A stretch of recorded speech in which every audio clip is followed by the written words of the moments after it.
पतरी रे चमके पतरी हो पतरी रे चमके पतरी रानी होता रे तुझे तेरे को पतरी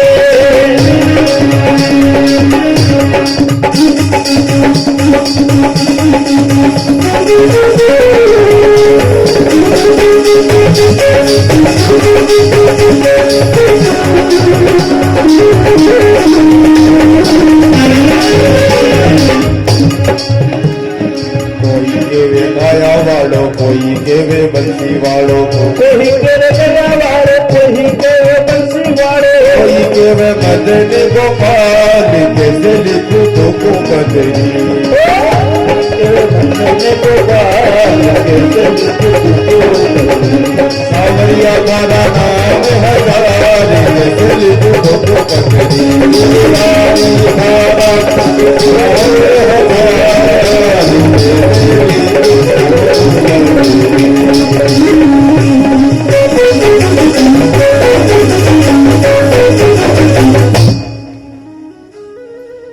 बोलिए गोविंद भगवान की जय, बोलिए सावरिया सरकार की जय। भैया आवाज में कमी कर दी थी, कंजूसी कर दी थी। तालियों में कंजूसी तो करे ही और आवाज में भी कंजूसी कर देती है कि मैया आवाज में जयकारे में तो कम से कम कंजूसी ना करो। तो लगाओ जयकारा, बोलिए गोविंद भगवान की। अब आया जयकारा।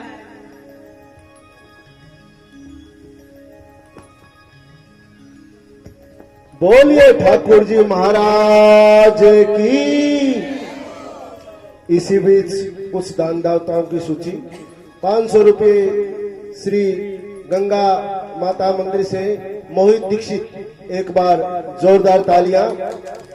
1100 रुपये गुप्त दान, 1100 रुपये शिवरतन जी कंदोई, एक बार जोरदार तालियां इनके लिए। 500 रुपये गुप्त दान, 500 रुपये गुप्त दान महाकल्याण। एक बार सभी दानदाताओं के लिए जोरदार तालियां।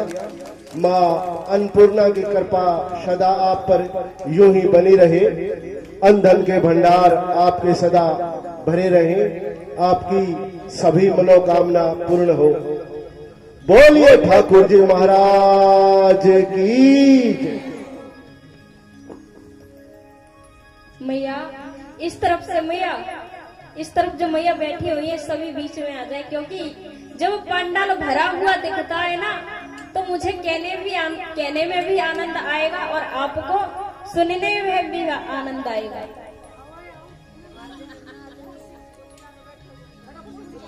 बोलिए गोविंद भगवान की।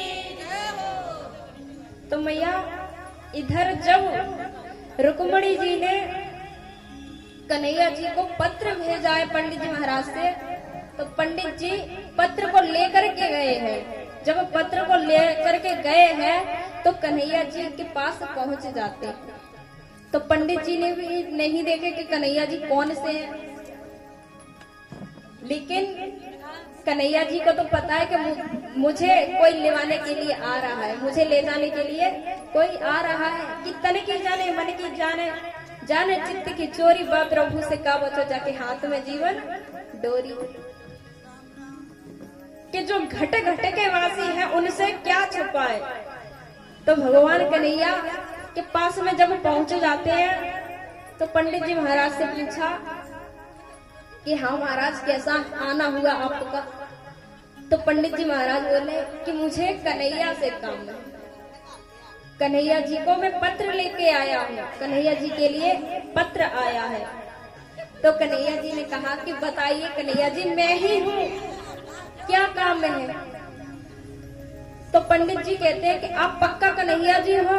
तो कहा कि हाँ भैया हम ही कन्हैया हैं, कि ये द्वारकापुरी है और हम कन्हैया हैं यहाँ के।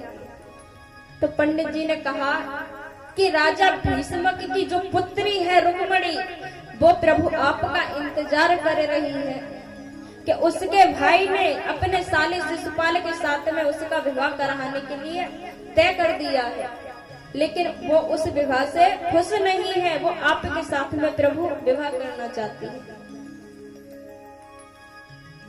तो महाराज जब इधर रुक्मणी का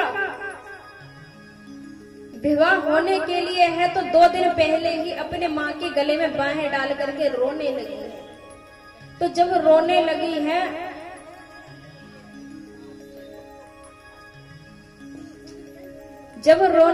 है तो मैया कहती है कि रुक्मणी अभी तो 2 दिन शेष है, अभी इतनी जल्दी से क्यों रो रही हो।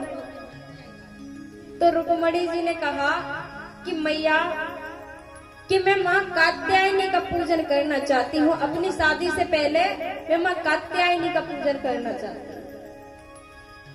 तो ये बात मैया ने अपने बड़े लाला रुक्म से कहा कि आपकी बहन जो रुक्मणी है वो माँ कात्यायनी का पूजन करना चाहती है, मंदिर जाना चाहती है।